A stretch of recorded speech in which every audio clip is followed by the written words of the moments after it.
Hundreds of thousands of Palestinians forcibly displaced by Israel's war are returning to their land, determined to reclaim what's left of their homes. But they're facing scenes of utter devastation and a severe shortage of food, water, and shelter. Many have walked for kilometers carrying what remains of their belongings on their backs.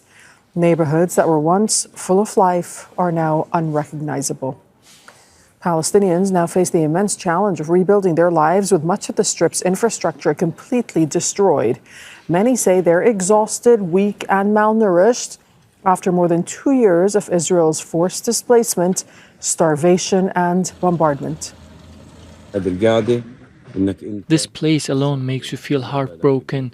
So imagine your house, your memories, your work, your school, your whole world being destroyed. There's nothing to look forward to. We have been through wars before, and some people still haven't received any compensation. But compensation for what? What could possibly make up for this? The stones of my home are worth the world. How could you compensate me for that? We have all paid with the blood of our hearts, with our memories, our lives, our entire world. Well, some trucks carrying desperately needed humanitarian aid have been seen entering Gaza. Under the ceasefire agreement, about 600 are expected to enter the Strip every day, but it's unclear when that will happen.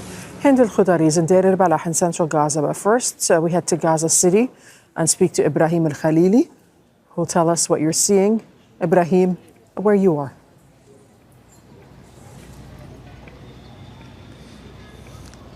Yes, Dareen, hundreds of thousands of Palestinians returned to Gaza City to find their homes completely destroyed. They returned to a wasteland, and we saw waves of rubble rose block after block, swallowing complete residential buildings here in Gaza City. And as I spoke to people who are returning, they told me they don't know if their homes are still standing or reduced to rubble, but yet they continue to return, hoping and clinging to the hope that they might find what's left of their destroyed and what's left of their lives therein. And the situation here is going from bad to worse. We're seeing families just behind me setting up their tents again on the streets, and with the weather approaching, this adds an extra element of suffering to the hundreds of thousands of Palestinians who return to find their homes completely destroyed. And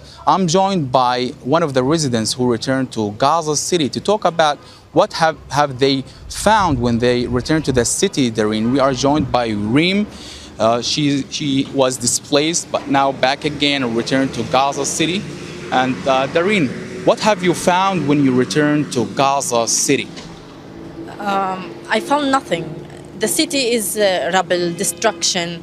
Everyone is suffering here. People are walking in the street and asking themselves what happened to us, what happened to our beautiful city. Everything is destroyed. We have suffered sadness. For me and my family, it was way difficult than the first time, because after the war returned, as much as we were sad, we decided not to go and see the rubble of our house, as we wanted to keep the beautiful memories of our house. Now the destruction is more in the city, and hopefully we can get into a better future. People are returning now and have hope that we will see better days in the future. Everything is sad here, but we don't know what to do. We are so lost. What are your needs, Reem? What do you need? Basic necessities? You are talking to a person who lived 2 years in a genocide. So we lost everything. We need everything. People here lost everything, lost their homes, family members. They need the water, they need the life basics, everything people need here.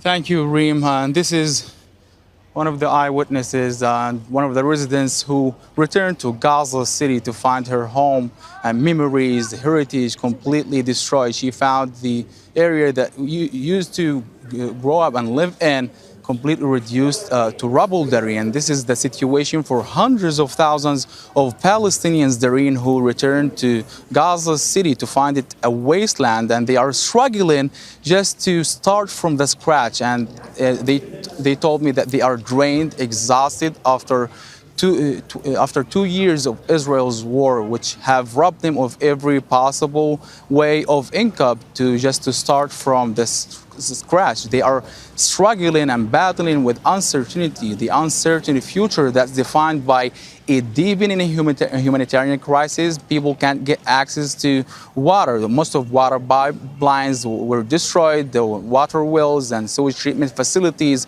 were also destroyed. People are struggling just to vent for themselves, and they wait with heart to just wait the aid to come in to Gaza City so that they can get a little bit of help to survive the next day. And as I said, Dareen, the winter is approaching and people are staying on the streets. Their homes were completely destroyed, and now they have no option but to rely on the aid that will come in from Karam Abu Salim crossing into Gaza Strip. And as I spoke to them, they're returning desperately, and people who returned into Gaza City, mostly men who came to assist the damage, then to determine whether their families can return back to Gaza City and find life after Israel's brutal assault on the city that rendered all Gaza's residential neighborhoods unlivable, Dareen. Right. Okay, Brahim, thank you. Thank you very much for that reporting from Gaza City. Hind Al-Khudari is joining us from Deir al-Balah. And Hind, you headed south over the last couple of hours. Tell us what you saw on your way. Well, Palestinians are still on the move, leaving to the Gaza City and to the northern parts of the Gaza Strip. There are also a lot of Palestinians that are still in their tents as they do not know how to move, how to transport. We're still talking about very high expenses of the cost of trucks. Let me remind you that there are a lot of people who sold their furniture, they sold their gold in order to pay for the trucks, in order to come here to the south and the middle area. So there are also Palestinians still queuing on lines for healthy drinkable water. We're seeing Palestinians holding pots and especially children to get their meals per day. The situation is still devastating, where Palestinians still do not know from where to start. Yes, ceasefire, no airstrikes, no fighting, but from where should they start? They lost everything they have. They lost their houses. There's no health system. There's no educational system. And everyone is asking, what's the next step? And this is everyone's question across the Gaza Strip, Dareen. What are we going to do? No one has the answer, but Palestinians are waiting and hoping the next couple of weeks, let's say, will hold a little bit of hope for the future of the Gaza Strip. And you've seen some aid trucks moving in. Where are they going, and what have you learned about them? Okay, so we saw at least 12 trucks so far. We do not have the confirmation of who these trucks are for, but we saw them holding wheat flour, rice, sugar, and other food products. And as you see, there are trucks on the move. They're empty, they're going to the crossings, they're uploading and offloading to different warehouses, to UN agencies and other local NGOs. So we know that there are trucks expected to enter to the UN, all the UN agencies, to the Egyptian Red Crescent, to the Qatari Red Crescent, and also there has been also news about fuel, cooking gas, where Palestinians have been deprived from the basic necessities during the past 2 years. Now, what we also know that there are supposed to come in shelter items. There are also food baskets that will be entering, and we are expecting at least 600 trucks every single day starting today. Now, what has been entering so far is very little. We're expecting also 5 crossings to start operating, and via those 5 crossings, the south, the north, and also the middle area, where will reach all of this assistance. There are also commercial trucks that are going to be entering during the day. Now, we're still monitoring the situation, but we are hoping that the next couple of hours, more trucks and more humanitarian assistance is going to be entering. Now, let me also remind you that UN organizations have not been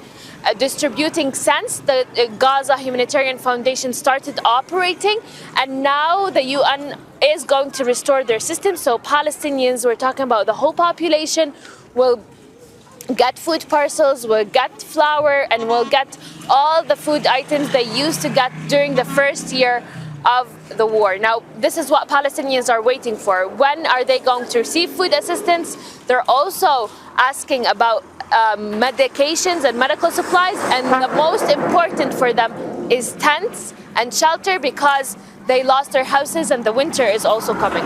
And thank you so much for that reporting from Deir al-Balah in Gaza.